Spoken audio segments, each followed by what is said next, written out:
প্রিয় সাংবাদিক বন্ধুগণ, সবাইকে আসসালামু আলাইকুম। আমাদের স্বতন্ত্র শিক্ষার্থী ঐক্যের পক্ষ থেকে আজকে এই ডাকসু বিষয়ক যে জরুরি সংবাদ সম্মেলন, সেখানে আপনাদের সবাইকে আন্তরিক শুভেচ্ছা জানাচ্ছি।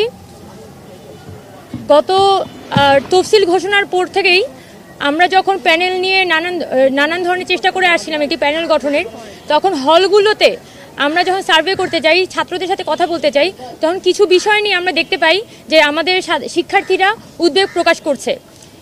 আজকে প্যানেল ঘোষণার পর দিন সেই বিষয়গুলোকে সামনে রেখে আপনাদের সামনে আমরা এসেছি যে সাধারণ শিক্ষার্থীদের মধ্য থেকে যে বিষয়গুলো নিয়ে তারা বিশেষ করে উদ্বেগ প্রকাশ করছে, সেগুলো পয়েন্ট টু পয়েন্ট আমরা আপনাদের সামনে উপস্থাপন করব। প্রথম যে বিষয়টি আছে সেটি হচ্ছে, আমাদের বিশ্ববিদ্যালয়ের প্রশাসনের পক্ষ থেকে বলা হয়েছে যে হল থেকে আপনার ভোট কেন্দ্রে যাওয়ার জন্য তারা দরকার হলে বাসের ট্রিপ সংখ্যা বাড়াবে এবং বঙ্গমাতা এবং কুয়েত মৈত্রীর সামনে যে নিউ মার্কেট মোড়টা আছে, নীলক্ষেত মোড়টা আছে, সে মোড়ে তারা সিকিউরিটি বা এখানে যানজটটা তারা নিয়ন্ত্রণ করবে। কিন্তু আমরা যেটা অ্যাসেস করেছি যে তাদের এই সিদ্ধান্ত কোনোভাবে ফিজিবল না।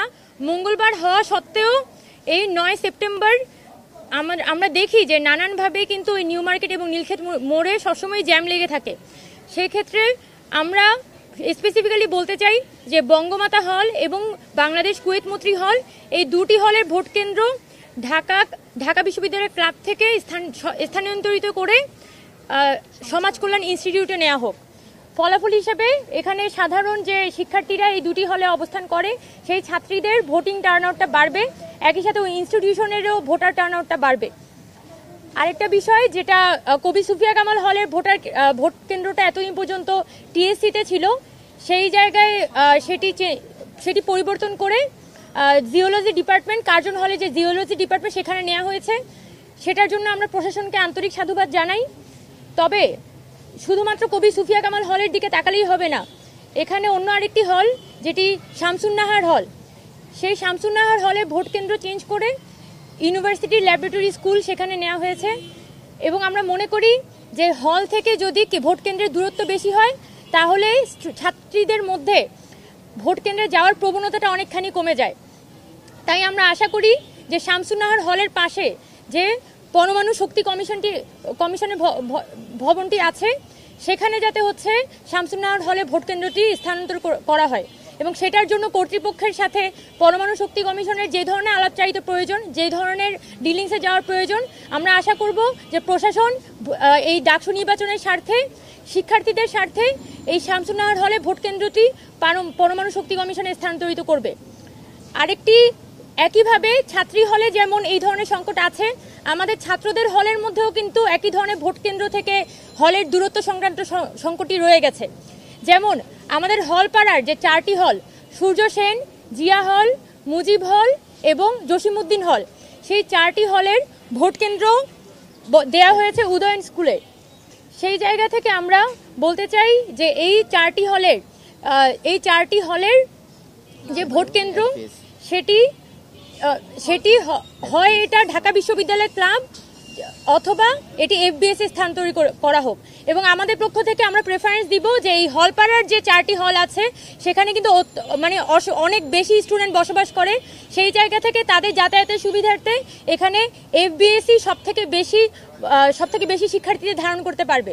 সেই জায়গা থেকে আমাদের বিজনেস ফ্যাকাল্টি কর্তৃপক্ষের সাথে কথা বলে এই 4টি হল বা এই হলপাড়ার যে 4টি হল আছে, তাদের কেন্দ্র যাতে এফবিএসে স্থানান্তরিত করা হয়, সেই বিষয়ে আমাদের একটা সুপারিশ থাকবে।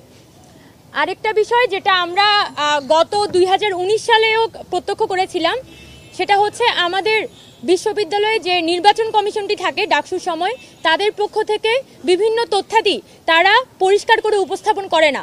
যার মধ্যে একটি হচ্ছে, আপনার যদি ভোট কেন্দ্রে ভোট দিতে যেতে হয়, তাহলে হল কার্ড রিনিউ করতে হবে। গত 19 সালে এই অবস্থায়, গত 2019 সালে আমরা দেখেছিলাম যে এই হল কার্ড রিনিউ করার যে ঘটনাটি, হল কার্ড যে রিনিউ করতে হয়, সেটাই আসলে ছাত্রছাত্রীরা জানতো না। ফলাফল হিসেবে অনেক শিক্ষার্থীরাই তাদের ভোট দেওয়ার আগ্রহ থাকা সত্ত্বেও তারা ভোট কেন্দ্রে ভোট দিতে পারেনি। এবং যার ফলাফল হিসেবে এখানে যে একটা উৎসবমুখর পরিবেশ ছিল, সেটা এক ধরনের ক্লান্তিকর পরিস্থিতিতে পরিণত হয়। সেজন্য আমরা আশা করব যে ঢাকা বিশ্ববিদ্যালয়ে সেই একই হল কার্ড রিনিউর প্রসেসের মধ্য দিয়ে ভোট দেওয়ার ব্যবস্থাটি না রেখে অন্য পদ্ধতি অবলম্বন করা হোক, যার মধ্যে আমাদের ইউনিভার্সিটির যে বিশ্ববিদ্যালয়ের নর্মাল কার্ডটি আছে, যেটা আমরা কোভিডের সময় থেকে ঢাকা বিশ্ববিদ্যালয়ের পক্ষ থেকে একটি সেন্ট্রাল আইডি কার্ড দেওয়া হয়। আমরা আশা করব যে ঢাকা বিশ্ববিদ্যালয়ের এই সেন্ট্রাল আইডি কার্ডটি ব্যবহার করেই যাতে শিক্ষার্থীরা ভোট দিতে পারে সেটা যাতে বিশ্ববিদ্যালয় কর্তৃপক্ষ এনশিওর করে। আর দ্বিতীয়ত, প্রথম বর্ষের শিক্ষার্থীরা 2024-25 বর্ষের শিক্ষার্থীরা যারা এখনো পর্যন্ত এই বিশ্ববিদ্যালয়ের সেন্ট্রাল আইডি কার্ডটি পায়নি, তাদের ক্ষেত্রে তাদের ভর্তির যে পেইন স্লিপটি আছে সেই পেইন স্লিপটি উপস্থাপন সাপেক্ষে তারা যাতে ভোট প্রদান করতে পারে সেই বিষয়ে কর্তৃপক্ষের পক্ষ থেকে ব্যবস্থা নেওয়ার জন্য আমরা আশা করছি। এক্ষেত্রে আমাদের যে উদ্দেশ্যটি সেটি হচ্ছে ভোটারদের ক্লান্তি কমানো, ভোটারদের ভোগান্তি কমানো এবং ভোট কেন্দ্রে সর্বোচ্চ পরিমাণ ভোটার উপস্থিতি নিয়ে আসা।